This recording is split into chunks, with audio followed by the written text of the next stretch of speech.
Hey everyone, it's your girl Jenny from Tarot and Tea. How's everybody doing?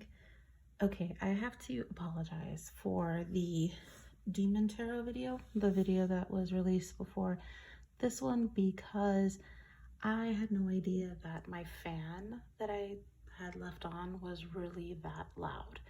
I'd reshoot the video, but I'd reshot it once before, so I'm just gonna leave it.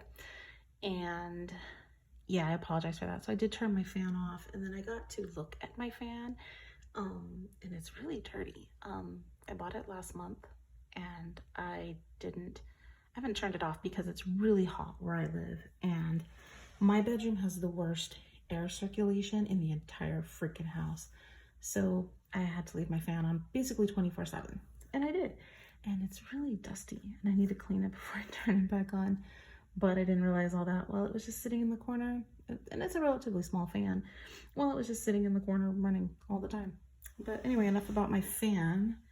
I just mentioned that because there will be less noise distraction in the video, hopefully, minus what you hear like outside, because people, and it's late, so like people go home, go to bed. And then there's me up filming tarot unboxing videos. Anyway, so this isn't technically an unboxing video, as it is just kind of like an overview video, because I've already opened the box, I've already touched the tarot and done things like that. But we're just gonna kind of go like review, basically. I've only had this deck for maybe like 4 days, less than a week. Picked it up at good old trusty Barnes and Noble for the price tag of $24.99 United States dollar. The price is also $33.99 Canadian. This is the Psychic Tarot Oracle deck. And when they say Oracle deck, they're not really kidding around with that. It is, I would consider it a Tarot Oracle hybrid deck. And as we go into it, you'll understand why. So I'm gonna go ahead and read you the back. The 65 beautifully illustrated cards in this deck will create a powerful bridge between your psychic abilities and the ancient knowledge and meaning of the tarot. This will help you develop intuitive insights about all areas of your life, including love and relationships, business matters, and even career changes. This fascinating deck will work for you whether you're a novice or are already in tune with your psychic abilities. In the accompanying guidebook, psychic medium John Holland imparts techniques that he practiced himself and taught in his workshops relating to colors, symbology, shapes, words, card spreads, divination, numerology, energy centers, imagination, and more. By using the cards, you'll be able to incorporate John's techniques when you do a tarot reading for yourself or others. Okay, so let's go ahead and get the party started here, right? Okay. So pretty neat little box, well made, you know the drill, not the flimsy stuff. So right away when you open the box, you're going to be greeted with the guidebook. The guidebook is really cool, very small paperback, quite a few pages to it. It's got about 170 from front to back. And it explains each one of the cards in its in-depth form. The explanations are not super duper long on any one card. It's maybe a solid page, because there's the picture and then a little bit on the bottom, and then usually there's some on the back on the next page, that type of thing. So it's about a solid page worth of information, which is small pages. So this particular deck, look how pretty that is. I love the coloring. A little bit about this deck. This deck is divided up in several different ways. It has numerology, as it stated. It also has colors based on the borders of the cards, things like that. It also has a major arcana and a quote-unquote minor arcana. It's nothing like the traditional tarot in that regard, though. Well, the major arcanas kind of are, but we'll get into that as we look at more of as we look at the cards right now. But you'll notice that the borders of the cards, there's different border coloring, there's things like that that speak to different components. So like certain border, like the red borders would be a component of, you know, feelings or whatever. And I'm not saying that's the truth because I haven't been working with these cards for very long, but that certain colors correspond to different things. And that's probably way more confusing. I should just, yeah. The black borders are your like major arcana cards. So this one's authority. And there's the number 4. So if I go into the book and look up, you know, go look up the card. So we're going through like home spreads and all that fun stuff. It'll say major arcana cards, and then you'll see them. This is number 4, so I would go to number 4. Authority. This card represents the masculine qualities of leadership, logic, strength, wisdom, and power. When this card emerges, it acts as a teaching tool, and in doing so, it is encouraging you to develop or reignite these qualities and tap into the masculine aspects of yourself. Other traits also included are good reasoning and problem-solving skills, being grounded, and learning to develop strong mental control over free-reigning emotions. Oftentimes, this card appears to symbolize a father figure or an individual of wise authority who may be present in your life. I won't finish reading that, as that one's actually quite long, but in the traditional tarot archetype, this card is closest resembling to the Emperor, or is designed after the Emperor card. So you will see in the major arcanas that these are comparable to a major arcana card. So right here we have the red bordering. So if you were to look up this card in the book, you would go to where it says, like right here, mental is the indigo border. So anything that's dealing with like thoughts and stuff like that would be, those cards would be based off of thought pattern or thought behaviors. So emotions is the green border. Remember I was talking about the borders have different like subcategories to them. So here we go. Red border, physical. So these are things that are happening in the physical plane. So recognition and reward, you would go to that section. And recognition and reward right there. A reward for a job well done is what this card represents. It's a time of recognition for a completed project, hard work, skill, expertise, and craftsmanship. These abilities are now being honored. Don't forget to also pay homage to yourself. Pat yourself on the back. You deserve it. And this card also comes forth to represent a family or group of people coming together, all whom are aiming and striving towards a common goal. Accept the help that's being offered. More possibilities are in the works. So be sure to lay a solid foundation from your past achievements, and this will help you be ready for the next opportunity. In addition, this card is a reminder to take care of your physical body. After all, it's what carries your soul around in this material world. So, yeah. And what's cool about this deck is it also has a card representing each one of the chakras. So you would go look up, and they are also on a black bordering, and they're not based off of the major arcana cards of the tarot, or the traditional tarot.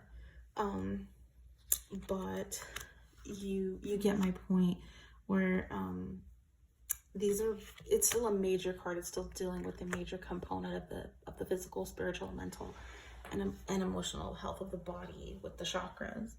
So you would just go back into the book, look up which chakra it is, and it'll give you just, you know, it'll even tell you like color, you know, things like that, what it's suggesting to you based off of this card being an outcome or anything like that.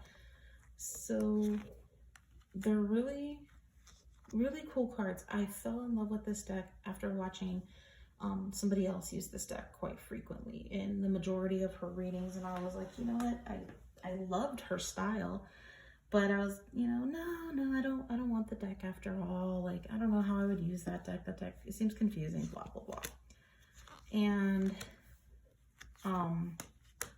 I decided that I was going to think about it, and then one day woke up and said, you know what, I want this deck. It was available at my local Barnes and Nobles, and I decided, you know, I'm gonna do an online order and pickup, and that's what I did. So I was really excited to get this deck. And then I got the deck. Got it home and decided I wanted to take it out and I wanted to investigate my deck. This deck is the one deck that I've ever owned that out of the box I could not use. Not because I was limited based off of the context and stylistics of the deck. It was literally the stickiest deck I have ever gotten in my life.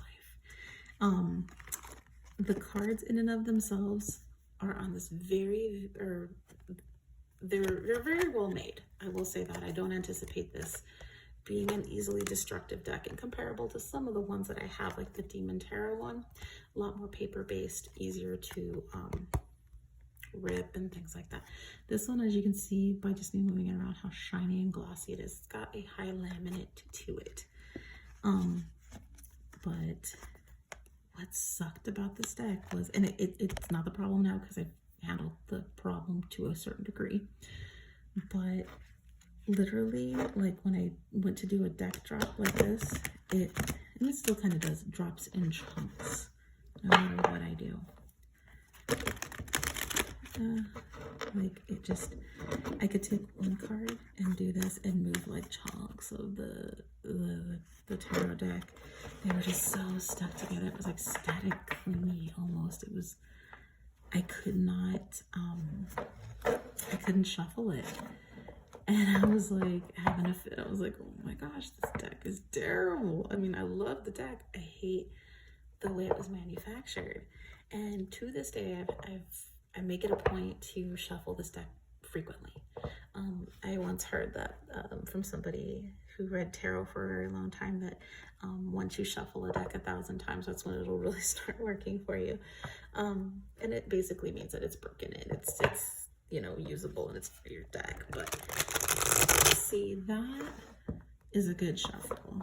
Let's see, like when I first got it, I could squeeze and I couldn't get this deck to come together. So now it kind of does a little bit easier.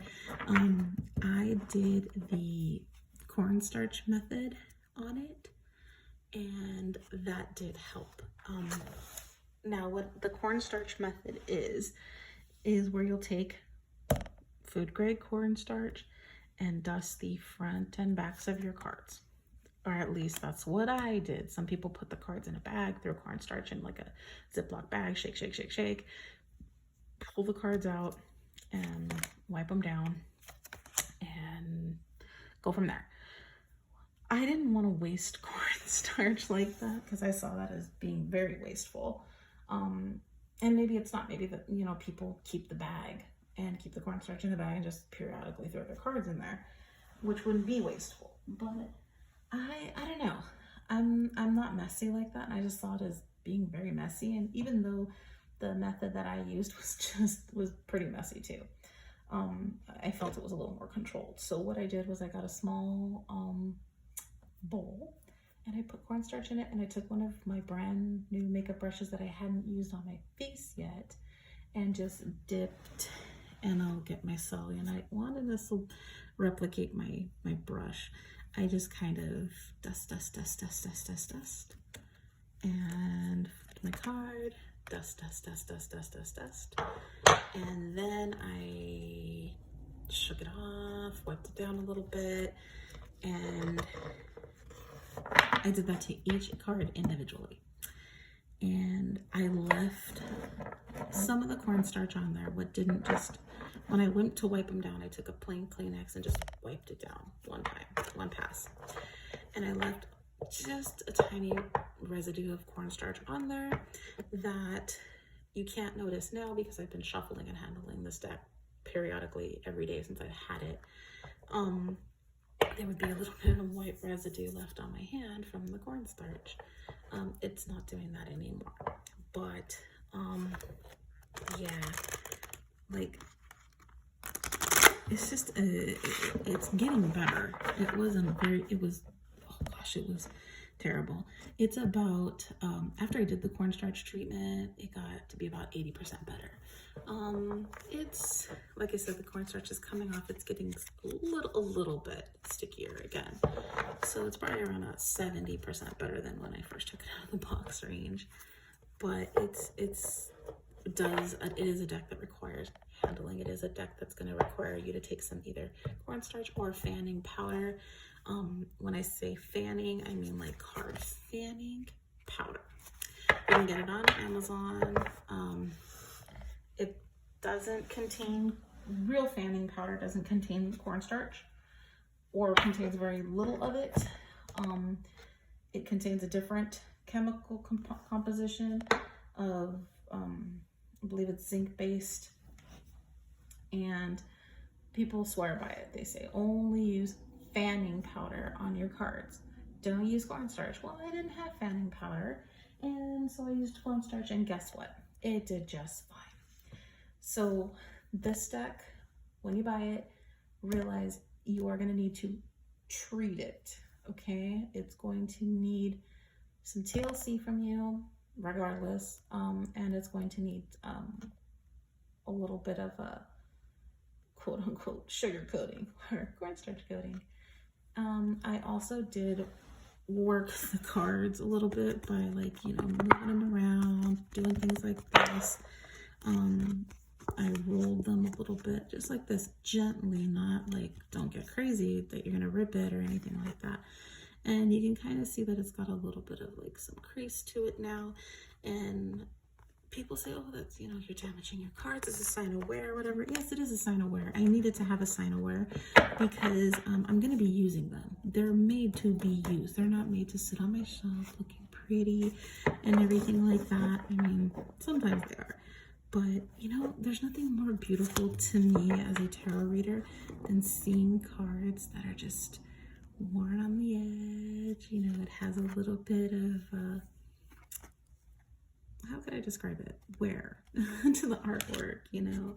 I love seeing older tarot cards. I just think they're so beautiful. And I love the idea that there's energy in that. Like, that's all I can see is the energy of the use. Oh, come on now. Yeah, you see it. So they're getting better. They're learning. But also, I have my arm wrapped around this candle holder that I'm using as a tripod. And if you watch the Demon Tarot video, you'll understand why I'm using a candle holder as a tripod.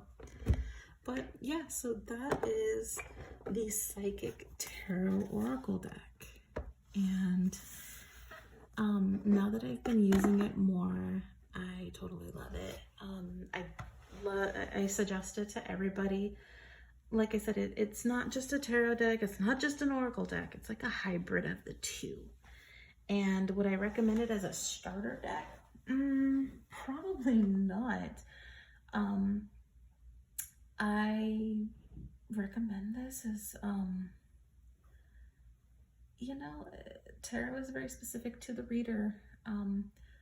And I can't make a suggestion like, if you read like this, then I suggest this. If you read like that, then I suggest like this.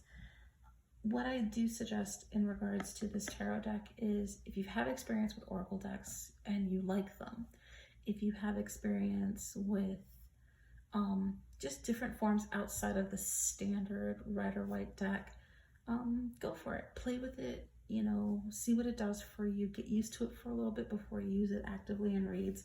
I've already began using this actively in reads and it's done beautiful. It makes reading for my clients more visible with the symbology and the wording and everything, and letting them kind of play a role in their reading as well, because they can see it and I explain each card and everything and how they roll into one another. And so based on the symbology, wording, and even the illustrations on each card, I'm finding that my clients like this deck because they feel like they can almost read along with me, which I implore as a reader is the more energy, the more we can both see into something, the more authentic it can actually be. So, with that being said, that is my quote unquote, I guess, a quasi review over the Psychic Tarot Oracle deck by John Holland.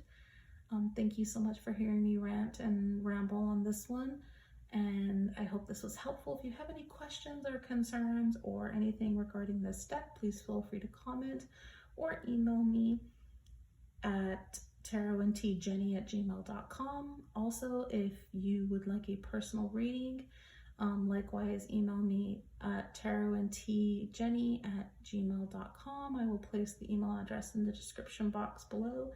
Please feel free to comment, or please feel free to email to set up your reading. All right, thank you so much, everybody, and you have a great night.